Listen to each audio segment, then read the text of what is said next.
time to get some laundry finished.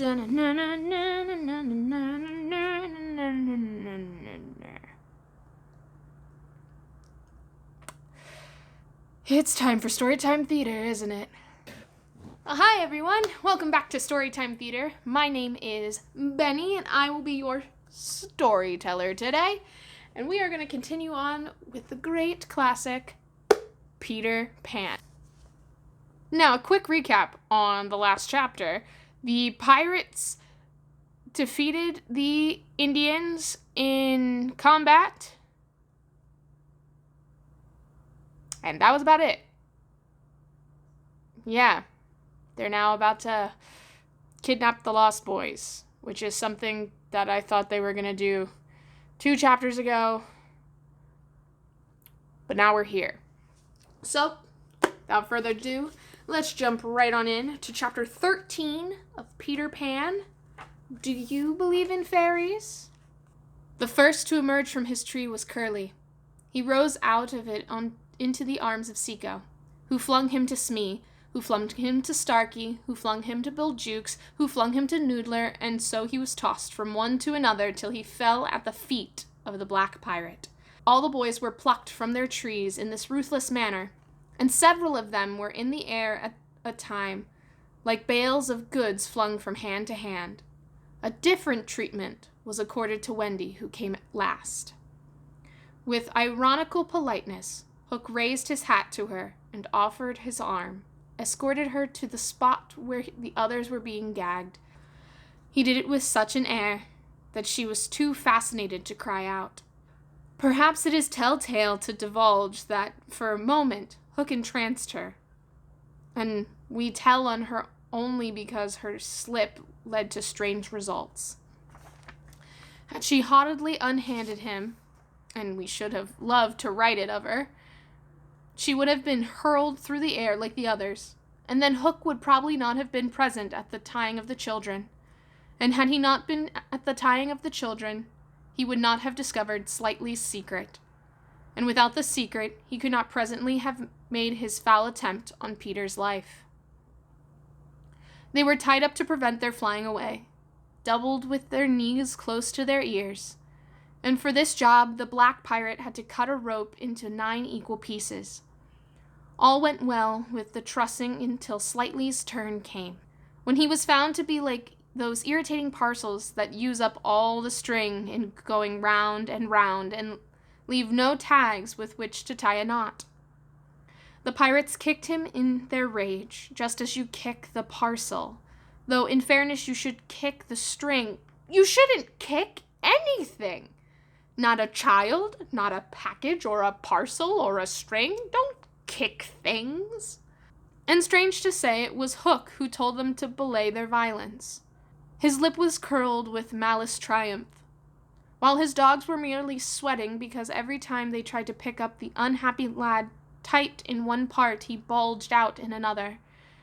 Hook's mastermind had gone far beneath Slightly's surface, probing not for effects but for causes, and his exultation showed that he had found them. Slightly, white to the gills, knew that Hook had surprised his secret, which was this, that no boy so blown out could use a tree wherein an average man needs stick.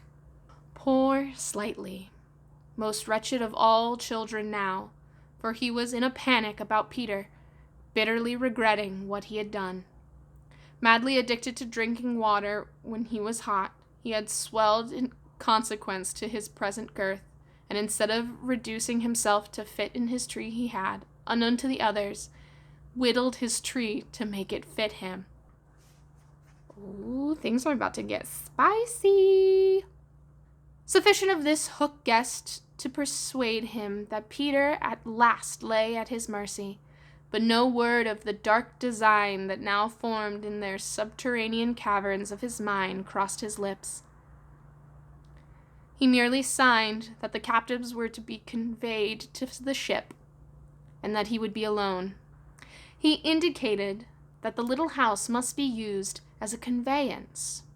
The children were flung into it, 4 stout pirates raised it on their shoulders, the others fell in behind, and singing the hateful pirate chorus, the strange procession set off through the wood. The first thing he did on finding himself alone in the fast-falling night was to tiptoe to Slightly's tree and make sure that it provided him with a passage. Intently he listened to any sound from the netherworld, but all was silent below as above. The house underground seemed to be but one more empty tenement in the void. Hook let his cloak slip softly to the ground, and then he stepped into the tree. Then silently he let himself go into the unknown. Into the unknown! Into the... No? Okay, sorry. I'll just get back to it. Okay. He arrived unharmed at the foot of the shaft, and stood still again, bating his breath, which had almost left him. As his eyes became accustomed to the dim light, various objects in the home under the tree took shape, but the only one on which his greedy gaze rested, long sought for and found at last, was the great bed. On the bed lay Peter, fast asleep. Boy, if you don't wake up, I swears it. One arm dropped over the edge of the bed, one leg was arched, and the unfinished part of his laugh was stranded on his mouth, which was open, showing his little pearls. Thus defenseless, Hook found him. He stood silent at the foot of the tree, looking across the chamber. The idyllic nature of this scene shook him profoundly. Mastered by his better self, he would have returned reluctantly up the tree, but for one thing. What stayed him was Peter's impertinent appearance as he slept. The open mouth, the drooping arm, the arched knee, they were such a personification of his cockiness. They steeled Hook's heart. If his rage had broken him into 100 pieces, every one of them would have disregarded the incident and leapt at the sleeper. At the first stealthily step towards the bed, he discovered an obstacle. The door of Slightly's tree. It did not entirely fill the aperture, and he had been looking over it. But what was that? The red in his eyes had caught sight of Peter's medicine standing on the ledge within easy reach. He fathomed what it was straight away, and immediately he knew that the sleeper was in his power. Lest he should be taken alive, Hook always carried about his person a dreadful drug, blended by himself of all the death-dealing rings that had come into his possession. These he had boiled down into a yellow liquid quite unknown to science, which was probably the most powerful poison in existence. 5 drops of this he now added to Peter's cup. His hand shook, but it was in exultation rather than in shame. Then one long gloating look he cast upon his victim, and turning, wormed his way up the difficult tree. As he emerged at the top, he looked at the very spirit of evil breaking from its hole. Donning his hat at its most rakish angle, he wound his cloak around him, holding one end in front as if to conceal his person from the night, of which it was the blackest part, and muttering strangely to himself, stole away through the trees. So he couldn't get in to the home underground, even though he got down the tree. So he just poisoned him. But the guy's asleep already, so he hasn't taken the poison. And how do you know he's gonna take the poison? I'm seeing flaws. I just don't think this plan was thought out very well. Peter slept on. The light guttered and went out, leaving the tenement in darkness. But still he slept. It must have been no less than 10 o'clock by the crocodile when he suddenly sat up in his bed, wakened by he knew not what. It was a soft, cautious tapping at the door of his tree, soft and cautious, but in that stillness it was sinister. He felt for his dagger till his hand gripped it. Then he spoke. "Who is it?" For long there was no answer. Then again a knock. "Who are you?" No answer. He was thrilled, and he loved being thrilled. "I won't open unless you speak," Peter cried. Then at last the visitor spoke in a lovely, bell-like voice. "Let me in, Peter!" It was Tink, and quickly he opened the door. She flew in excitedly, her face flushed and her dress stained with mud. "What is it?" "Oh, you could never guess," she cried, and offered him 3 guesses.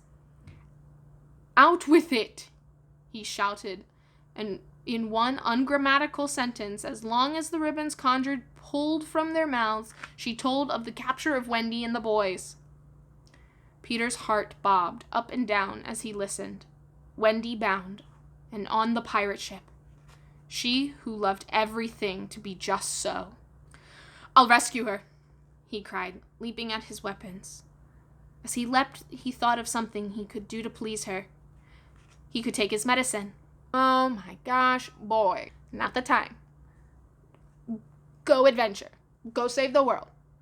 Don't take your medicine. "No!" shrieked Tinker Bell, who had heard Hook muttering about his deed as he sped through the forest. "Why not?" "It is poisoned." "Poisoned? Who could have poisoned it?" "Hook." "Don't be silly. How could Hook have gotten down here?"